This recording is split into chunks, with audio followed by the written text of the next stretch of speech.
Hey there, Flavia. How are you Hi, today? hi, Angie. I'm well. How are you?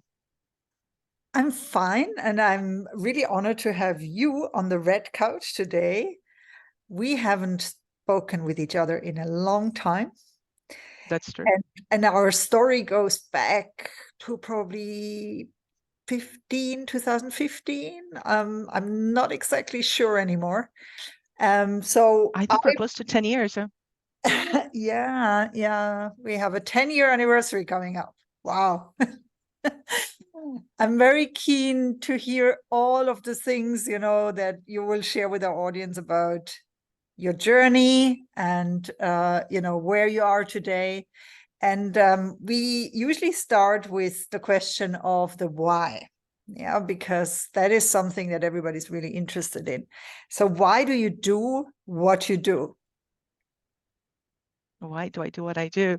I guess I do what I do because it sort of combines my previous professional life and another one that I discovered here in Switzerland. So just to put a little bit into perspective, I am by trade, I'm an architect, and I've worked for 16 years in the architectural industry, lived in 5 different countries, worked in projects all over the world, and just and obviously German at the time, I didn't speak German. And so I sort of changed my career path. And I ended up reverting back, not initially not to languages, that's how we met, but I ended up reverting to languages because that has always been at the heart of what I did. Yeah. I grew up with two mother tongues, English and Portuguese. I started learning a third one when I was little. And as a university student, I remember as a side job, I used to work as an either as a Spanish English interpreter or a translator, or I used to teach English. So I went back to that again. So that's what I'm doing, what I'm That currently doing. sounds like an amazing journey. So, and maybe I should just say you were not just an architect, but you were working on these huge projects, like famous architectural project sites, and people will know them. Yeah. So, I mean, I would say you had a very successful career in architecture, and then you moved to Basel as an expat partner. And how did you then decide from that step to start your own language business? Well, this has been growing on incrementally. So I would say in the past 5 years, my daughter had a little bit to do with that. I started coaching her with French. Now I speak French, but I don't teach it. And then other kids joined that were her friends, and I started teaching, if you will, English pro bono for some kids that needed the support in primary school, but the parents couldn't afford the lesson. And then I said, I really like this. This is fun. I've done this before. So I went and I got a license, which is a CELTA license from Cambridge University to teach. And so by the time I got that, I already had some experience.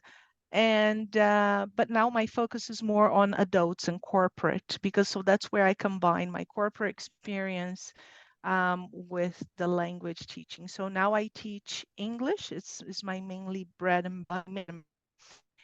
But I also have had some clients that needed Portuguese, German, and Swiss here in Basel for business as well, but Brazilian Portuguese. And I read a raving review on your website about the fact that you understand and can teach technical language, which Yep. is a quality not every language instructor obviously has. And many language instructors, or when people think about learning a language, they usually think about the horrors of learning grammar. And I just wanted to share this with you because I had attended a dinner yesterday, and I was talking to some teachers of an international school about our school experiences. And one of the things everybody was dreading, I didn't, but others did, it was language learning and grammar and studying grammar.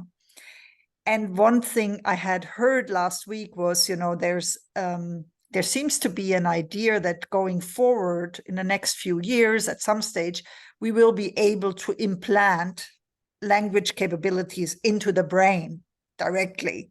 Wow. Which, will make language learning obsolete. And I thought it's really a shame, when I look at my own life, for example. So when you decided to start a business around language learning, tell us some of the the things that make you special in that field. Well, I think one of them is bringing this technical background. Yeah. So for many years, I worked as a technical architect. I worked with engineers. So that comes with, but just to tie back about the comment you made before about, the implementation or implantation of language in our brain. We always think of language learning as grammar and all the dreadful things that come with. But in reality, language is communication. Yeah. Think of, American Sign Language or British Sign Language, that's still language. And what I find interesting is there are many people, a lot of my clients, they can already speak, they have a good grasp of the English language. However, they have difficulty communicating either in presentations. So it's about confidence, it's about many other aspects that compose communication. And the technical part is a lot of my clients, they're able to, yeah, to speak English relatively well. And many of them may know the technicality of their language, but when it comes to expressing that and putting all of that together, that's where they hit a wall. So that's where I come in. And so I think it's very important, and also for people to understand that when we talk about English or any other language, but I'll talk about English, you have English, usually so there's English or business English.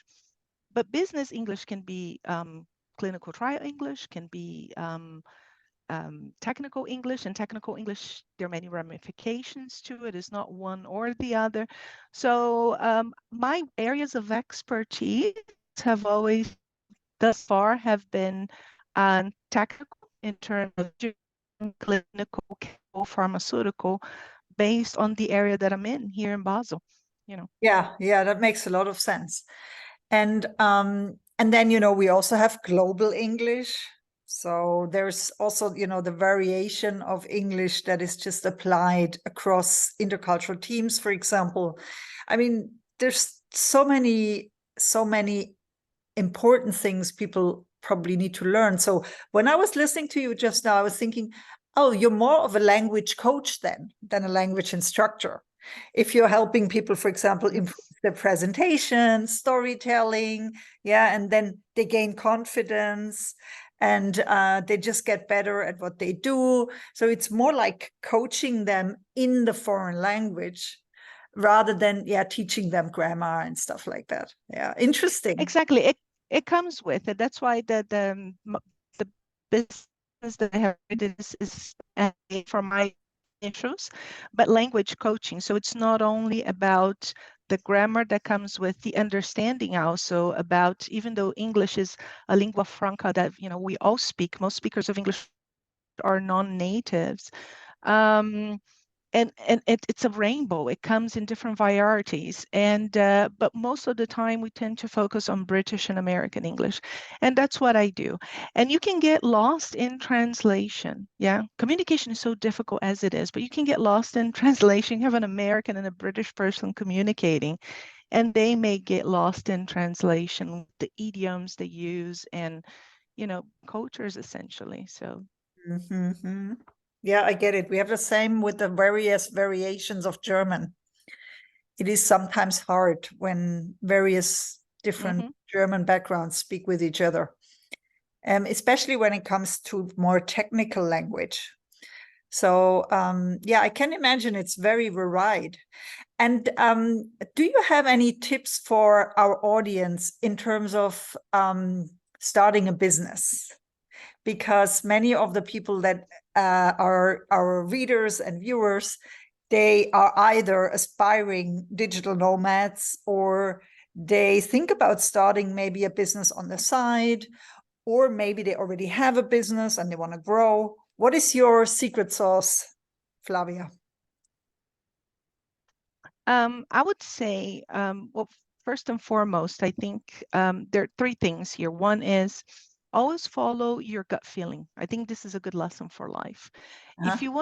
If you have the wish or this internal desire to have to start your own business, that means that there's something inside of you that's telling you that. That's your gut feeling. So always follow that.